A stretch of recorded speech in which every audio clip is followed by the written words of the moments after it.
All right. Hello and welcome to the Revolutionizing Media podcast. In today's episode, we will be discussing technology and the music industry.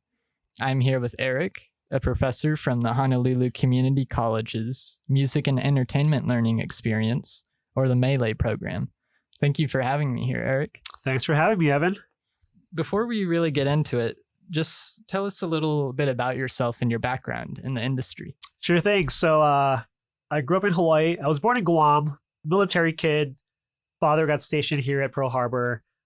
Practically raised here since the age of 8. Come from a musical family. I would consider myself the quintessential band geek. Started playing the saxophone from 6th grade till middle school. Eventually in high school band. Did everything from concert band, jazz band. Had a rock band with my friends who played at assemblies. So music was always a part of my everyday life, as you would say. And eventually, by the time I became a senior in high school, I wanted to do music as a career. And at the time, the university did not have a program that I guess I was interested in. Nothing against music programs that taught music education or composition, but I felt like I wanted something a bit different, and that kind of made me the oddball in terms of what I wanted to do. So I eventually did my own research and found a school called Berklee College of Music in Boston, Massachusetts, that actually had a program that I wanted to get into, which was audio engineering. So out of my high school class of 500 students, I was the only kid who traveled to the East Coast and, got to experience all the East Coast has to offer, the harsh winters and whatnot, but the music was there. And eventually what happened was the program that I wanted was really competitive to get into. It was a lottery system. So if you weren't selected, you would just be kind of waiting around until you got selected. So rather than waste my time, I flipped the script and said, you know what, I'm just going to go into music business. So I studied everything about the music industry in that major, music business management. And eventually realized, this is something that I enjoy learning about. So after my 4-year schooling in Boston, packed up my car and moved to New York City to start my career. And I started off with an internship at Atlantic Records for a couple of months. I didn't complete that due to some issues that I'll talk about in another story. But I eventually started working for a recording studio in Greenwich Village for a top 40 producer by the name of Mike Thorne, and really liked that job. Found out I was going to be graduating later that year, so he offered me a full-time position upon graduating. So my first full-time position out of college was actually working for a recording studio. So I kind of it's a more of a roundabout experience where I initially wanted to get into audio engineering, studied music business, but then my first real job offer was for a recording studio. From that point, as they say, the rest is history. You kind of bounce around different opportunities in the city. I was there when 9/11 happened. I was supposed to be working for a new job that I got after working at the studio for Rolling Stone magazine. First day on the job was scheduled for September 12, 2001, and could not pursue that because the office was located a few blocks from Ground Zero. Worked at CompUSA selling Palm Pilots, met a few professionals who worked for Guitar Magazine, figured out, you don't belong here. Meet me at my office the following day, and I was presented with a job opportunity for a part-time job I had no idea about. I took it anyway because, as they say, fake it till you make it. But I learned really quickly on the job and eventually ended up working for that parent company called Cherry Lane Music Publishing, which handles songwriters and publishers for the industry. And one of the highlights there was basically working with the Black Eyed Peas when they included Fergie, their female lead singer. So while doing that, I also got to experience working with other up-and-coming writers. At the time, John Legend was starting to come up. So that was really interesting to see and hear what his music sounded like at the time before he became the big star that we are now. So it really gave me a good perspective of what is available in the industry. And all the while, I was still playing in a rock band on the side, playing bass, doing gigs. So that industry lifestyle, I was really living that when I was in New York City. And after about 5 years there, I decided to move back to Hawaii, utilize everything that I learned, and start my own professional career here in the islands, playing in a rock band again, starting my own record company, working for a record company, and doing all sorts of odd things to just make it work. And eventually in 2007, the MELE program started, and I was brought on as the first instructor to help develop this thing. And long story short, one class led to two classes led to three. I'm an assistant professor now, and loving it and helping to educate this next generation of creatives. That's awesome. And I think your story really goes to show how many different, avenues and routes there are in the music industry, and in all the different skills that you acquire along the way. Absolutely. Yeah, it's really awesome. Yeah, it's a very colorful industry, as I like to say. It's never in black and white. Much like a lot of creative industries, you're never going to be locked down to one position. There's a lot of bouncing around, a lot of meeting people. So I think it really comes with the territory, but at the same time, I can honestly say that it's been an interesting ride so far, and it continues to be. So could you tell us just a little bit more about what you guys do here at the MELE program? Sure.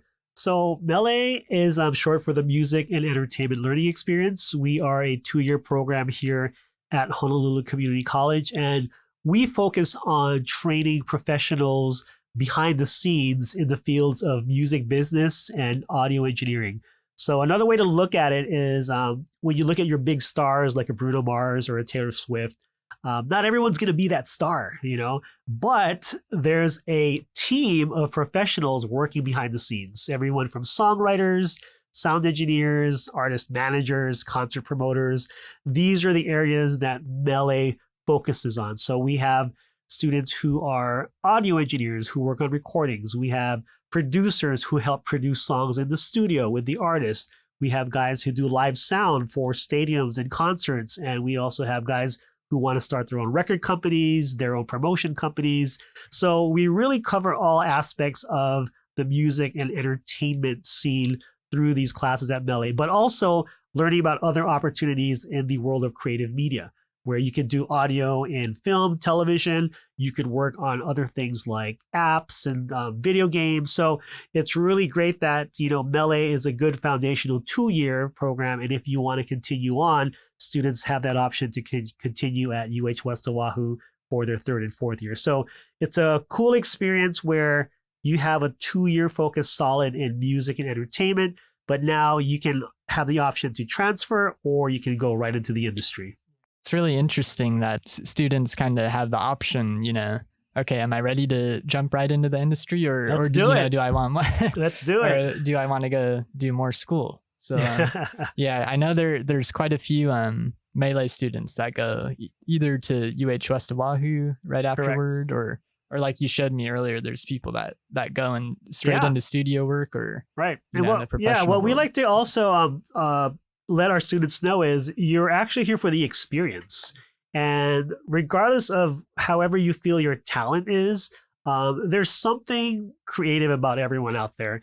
And coming through these doors, you kind of help either cultivate it or even discover something new that you're into. Like someone could come in their first year, be just straight up into songwriting, but at the end of their experience here, they might now get into like audio post-production, doing ADR work with movies on set.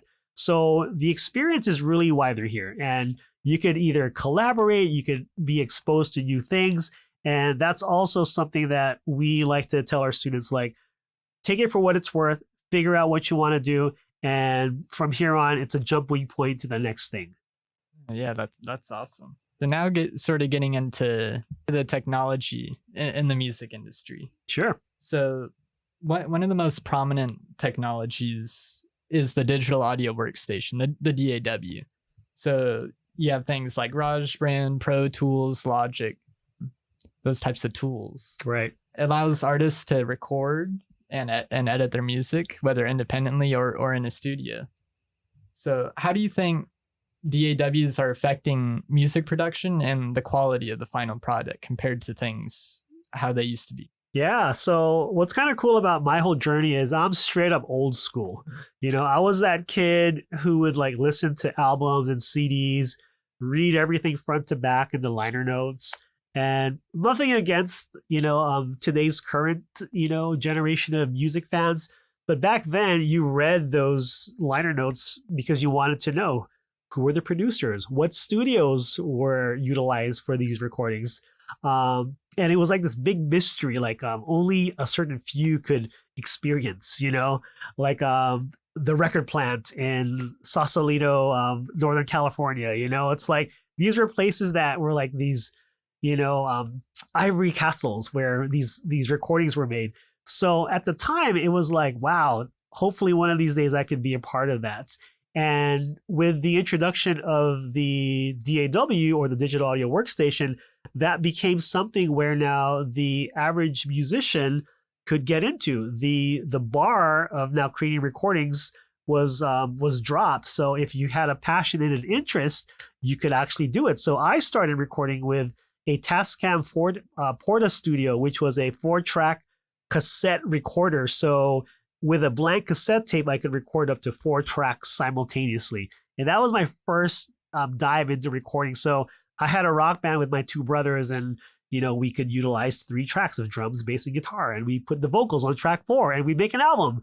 And it was great. But with the DAW, it's all digital. So you open up a computer, and you could have access to unlimited tracks just based on your storage. So something like that really changed the game, because at the time when albums were being put out by your favorite artists, it was going to a studio, take however long it would take to record said music and put it out. It could be a year, it could be 2 years. With the DAW, or the digital audio workstation, you could have a whole album done in your bedroom in a week or a month. And it gave now the aspiring artist a chance to be in it. You could play drums and record you playing drums. But it also gave the enthusiasts that want to get into engineering a much better understanding of application, because you're working directly with it. So it's twofold. It's great for the creative, because now you have access to the equipment that professionals were using, but it's also great for students or individuals who are interested in the whole process. I was interested in the process because I wanted to be a producer. I loved bringing in projects. I love saying, hey, why don't you sing it this or that? And you could now, because you have a medium in which to practice this. Back then, you couldn't, because you would need access to a studio, and not everyone had access to these studios. They were kind of like well-guarded secrets that you would have to know someone to get into a studio. But now, your computer, a microphone, and interface gives you it's the keys to recording with these DAWs. So it's a good thing. It's definitely a good thing, because it elevated the interest, but at the same time, creatively, everyone can do it now. Definitely, it seems nowadays that anyone can do it, really, with how accessible everything is. But it also, like you said earlier, it could kind of be like a gateway for people into the industry, to produce their own projects, but then to hopefully aspire to work for a studio as well. Absolutely. And I think one of the game changers also is, back then you went into a studio because you were paying a ton of money to be there. So obviously it was going to be staffed with professionals who actually knew what they're doing. Okay. Now with the DAW, there's no level of entry. You could just be a total newbie, learn how to use it, and create a product. But the difference there now is accessibility, but the quality of what you're working on may not be the same as those professionals. And there's that disparity now between, those who have studied the content, worked in the environment, versus now someone who's just learning the equipment. But not to say that it's discrediting the output, because there's some beginners out there that is putting out really good stuff with the tools that's available to them. Yeah, so the quality aspect, right? Correct. There's this level of professionalism in Absolutely. studios that you don't see a lot of the times with artists who are producing independently. That is correct, because you have a studio. That studio is an environment. It's a sanctuary where you would go to focus strictly on your work. However long it takes. A lot of studios don't have windows. They don't have clocks. Some of them do have windows, but it's there more as an escape from your normal day to day, and it would be your creative safe space. So your purpose there is to just work. However long it takes to get the job done, you're in there to just work. Now, with the introduction of digital audio workstations, your laptops, and your computers, everyone now can have an affordable system set up in their bedrooms. So there's nothing wrong with waking up at 2 a.m., firing up your computer, turning on your mic, and laying down an idea. It's the convenience of having it. And now what you do with it is really up to you. But and it's good to think that right now it's the best of both worlds. You could utilize a studio if you're ready for that stuff, but if you're not, you now have the flexibility and the availability of the DAW, the workstation, and your computer, which is awesome. To have that at your fingertips, whereas before you would have to save up some money just to get 2 hours of studio time to record your ideas. One side of it is sort of the production tools, like the DAWs that are sort of having an impact on the industry. But then there's also new distribution methods. It seems to be playing a large role in the rise of independent artists and producers. We've seen artists make huge breakthroughs on whether it's YouTube, Spotify, SoundCloud.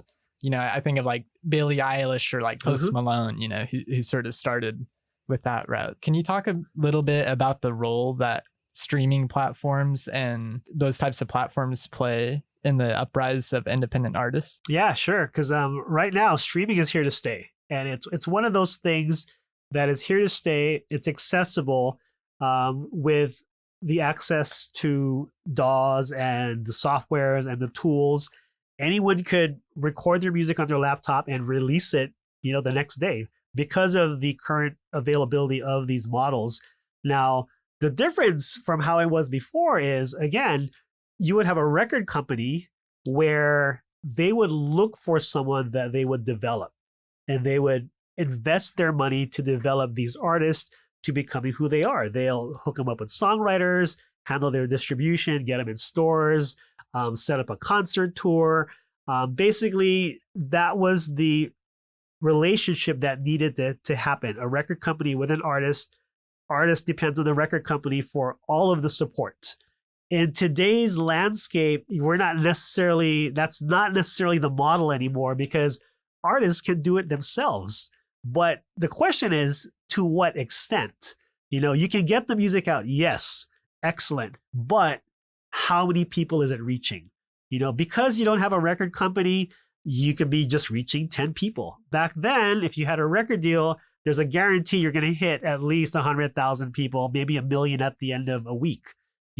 So although you're both getting music out, there is, again, that disparity of the effectiveness of how it's getting out there. And artists today may not realize that, yes, you can get a song out there through viral means, through TikTok and whatnot, but that's kind of like a one-trick pony, because you need to think about the other ways artists need to make money through things like publishing, getting music in TV and film, concert tours, merchandising, branding deals. So when you get signed to a company back then, all of those things were a part of your development. Nowadays, the development is really on the artist. If you're an artist and you have a following of, let's say, 1 million followers on TikTok, excellent. Those are the kinds of people that record companies will go after, because the development is done. It's done by the artists themselves. So it's, in the record company's eyes, more of a success to look at if we can invest money on someone that already has enough engagement with people.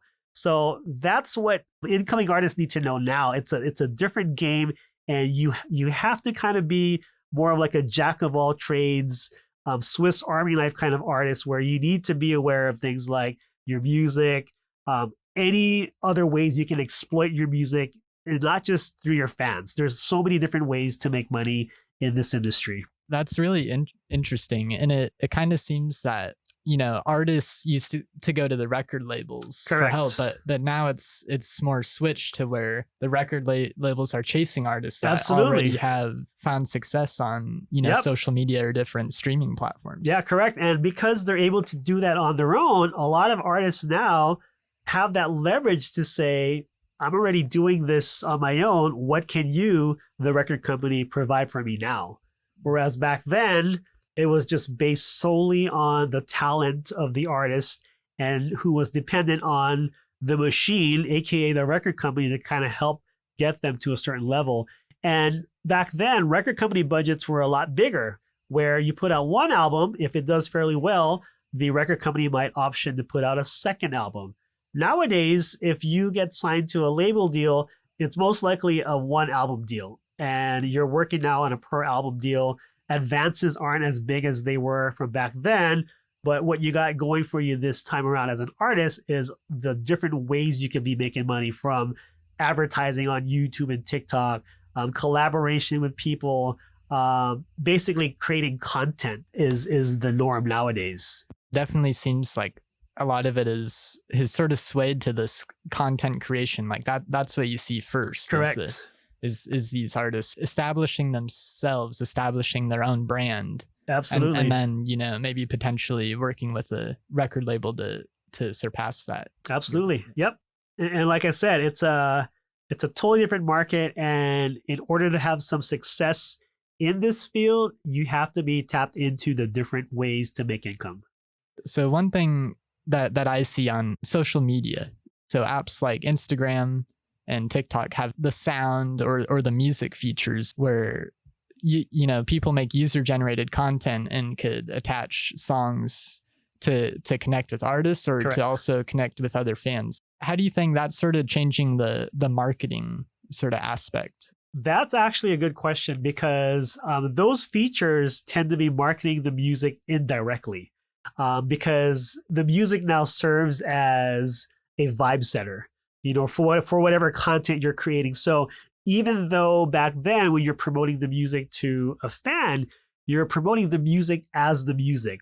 Nowadays, it's like that music could be discovered because it was the soundtrack to a really cool video that was being presented. So now with these tools, it serves as more of an indirect marketing for the music, which could be a good thing. You might have a great track that may never resonate with someone who's a music fan, but someone who likes the visual, but also through the track that's in the background, they could now discover your music through those types of means. And that tends to be a good example of that is during the pandemic, there was a rise in the lo-fi genre of music because, with all the uncertainty going on, everyone just needed to kind of chill a bit, and turning in that lo-fi genre was something where all of a sudden everyone wanted to be a lo-fi artist because the level of entry was easy because you'd watch these videos, nice calming, visuals, but then you had also the music to kind of back it up.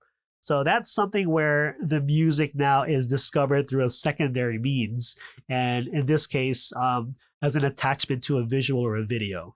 I definitely use the lo-fi beats to chill and relax too. There you go. There you go. I use it too. Eric, I just wanted to say a quick thank you for having me here again today. My pleasure. And you've shared really great insights on how technology is, reshaping the music industry. One of my main goals for the project is to get a projection of the potential future of the industry. I'm going to get your perspective. Sure. Do you think traditional studios are still in it for the long run? How will they continue to interact with independent artists? Like, where do you see it ending, and will there be an equilibrium between independent artists and studio music? Good question. And that's always something that's evolving constantly, especially in the creative industries. Yes, I think studios, large format studios, will still be around. There's just going to be a lot less of them. Back in its heyday, everybody wanted to create a large format studio. We're going to see a lot of downsizing in those types of studios. We will still have studios that feature big rooms, big recording consoles, but we're also going to see more studios becoming more catered to individuals. So there's a market now of studios like in LA, New York, where they're just 1 or 2 room studios where you don't have a large room, but you still have facilities where you can access the equipment and have accessibility to things like microphones. So no longer the posh style studios of like the major label era. We may have 1 or 2 of those still left for the bigger budget clients, but having still a space that's separate from your rooms or your converted spaces will still be a thing, because it's still good to have that nice balance of your own personal recording setup and having a third-party space where you can get a different environment to listen back to your work. So it's good to have that, and I think having multiple environments gives you a greater perspective of how your music could be interpreted and communicated to the listening audience.